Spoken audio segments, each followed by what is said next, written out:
खुलुमबाय बयनिसिमबो आंनि बे डेली आपडेट बड' इउट्युब चेनेलाव नोंथांमोनखौ आरोबाव बरायहरबावनाय थाबाय। दिनै आं नोंथांमोननि गेजेराव मोननैसो सानसेयारि खौरां लानानै फैदों।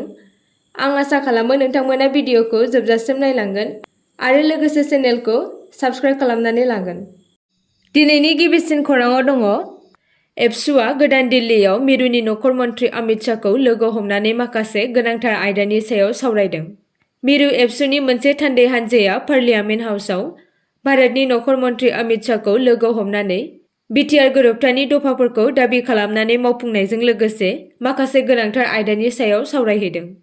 आरो बर'फोरनि गुबुन गुबुन बिथिंखौ लानानै भारतनि रायजोआरि नखर मन्थ्रि नित्यानन्द रय आरो केबिनेट मिनिस्टार किरेन रिजिजुखौबो लोगो हमनानै सावरायबावो। बे सावरायनायाव दुलाराय बर' फरायसा आफादनिफ्राय मानाव गेदेर आफादगिरि मुस्रि दिपेन बर' आरो लोगो आफादगिरि खोरोमदाव औवारिजों लोगोसे बिटिआरनि मानाव गेदेर गाहाय मावफुं सोद्रोमा मुस्रि प्रमद बर', रायजो सभानि एमपि रोंगोरा नार्जारि आरो लक सभानि एमपि जयन्त बसुमतारियाबो बाहागो लायो।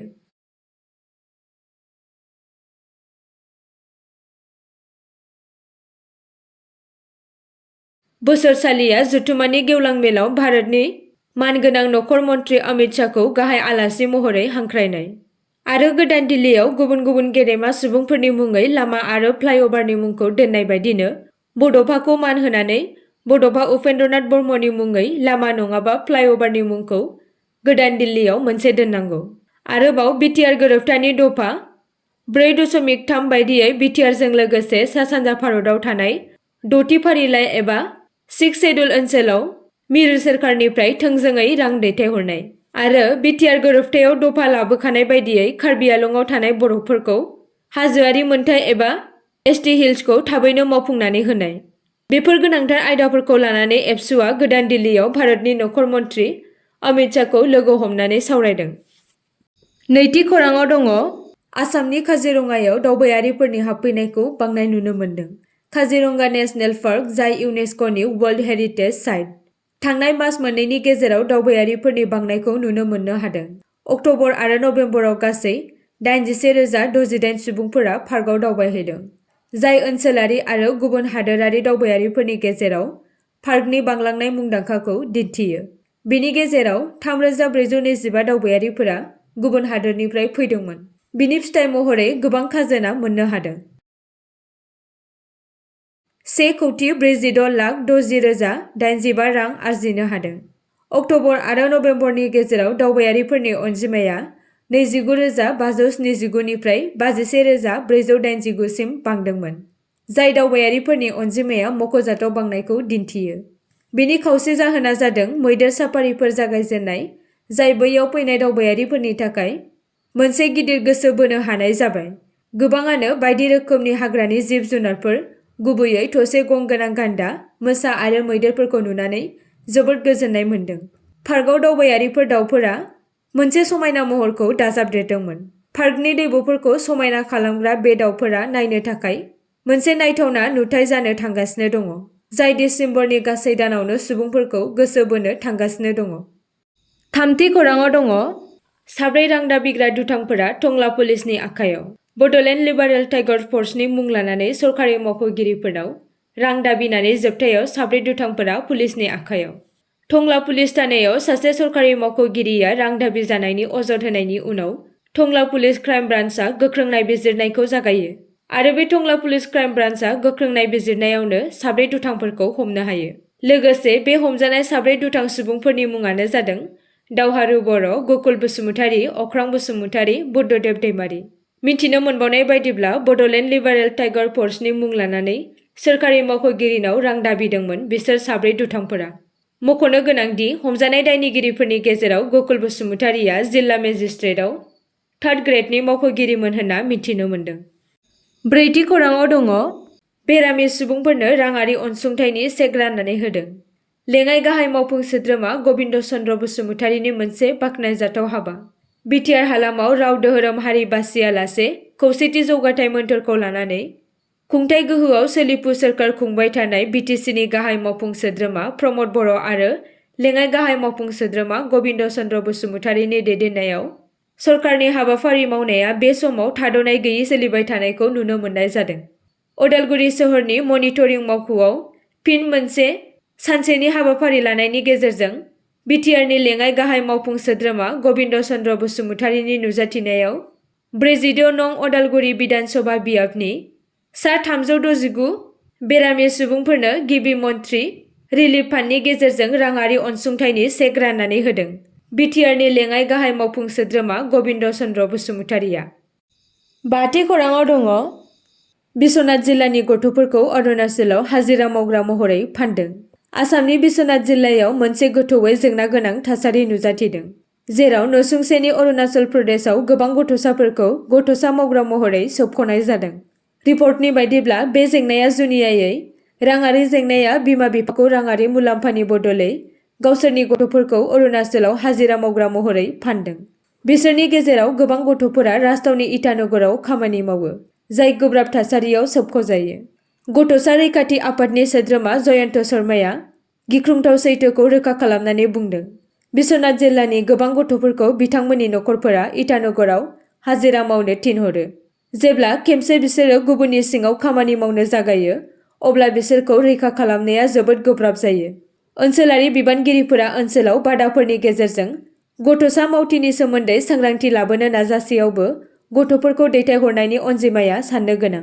गोबां सांग्रांथि बादाफोर खुंनो नाजानायाबो बिमा-बिफाया गावसोरनि गथ'फोरखौ खामानियाव दैथायहरबाय थायो होनना फोरमायदों। बे बांलांनाय जिंगाखौ फोजोबनो थाखाय आसाम सोरखारा मिशन बात्सालाय स्किमनि सिङाव मोनसे मख'जाथाव हाबाफारि लादों। बेखौ सुस्रांनो थाखाय आसाम सोरखारा मिशन बात्सालाय स्किमनि सिङाव मोनसे मख'जाथाव हाबाफारि लानानै आगान होदों। आइजो आरो खुदिया जौगाथाय बिफाना बिश्वनाथ जिल्लानि पेटुलिबारियाव 1.5 कौटि रां थिसननायजों मोनसे गथ'फोरनि न' गायसननो बिथांखि फोसावदों। बे सुबिदाया लोरबां गथ'फोरनि थाखाय मोनसे रैखाथि गोनां आरो रैखाथि गोनां आबहावा होनो थाखाय थियारि खालामनाय जादों, जायफोरखौ सोबख'नायनिफ्राय रैखा खालामनाय जादों।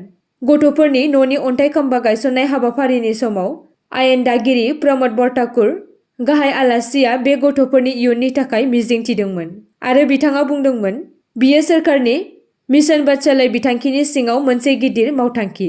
आंनो मिथिहोनाय जादों दि बे गथ'फोरनि जोथोन लाग्रा मिरुनि लुनाया 6 दाननि गेजेराव आबुं जागोन।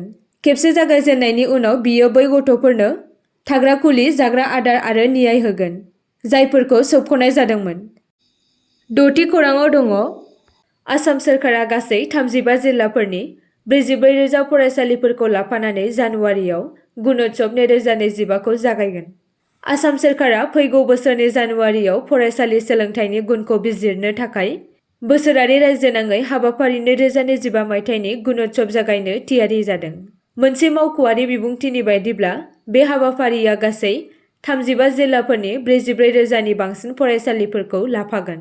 फोसावथायाव बुंनाय जादों दि फैबाय थानाय बिजिरनायनि थाखाय गोदान आखुथायफोरबो लाबोनाय जादों, जेराव रिपर्ट गथायनाय आरो इउनिफर्मनि आनजादनि थाखाय मोनसे मबाइल फन एपबो बेखेवनाय जादों। मख'जाथाव दि बे हाबाफारिखौ मोनथाम खोन्दोआव खुंनाय जागोन, जेराव गिबि खोन्दोआव मोन 11 जिल्लाफोरखौ लाफानाय जागोन, जेराव बरपेटा, बजालि, करिमगन्ज, कामरुप, कार्बि आलं, क'क्राझार, लखिमपुर, नगाव, शिबसागर, खोला सालमारा, मानकासार आरो अदालगुरियाव।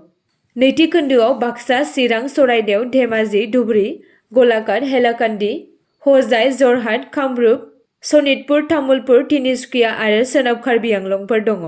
फारसेथिं थामथि खोलोबआव बङाइगाव, बिश्वनाथ, दरं, डिब्रुगड़, गवालपारा, काछार, नलबारि, मरिगाव, डिमा हासाव आरो माजुलि दङ।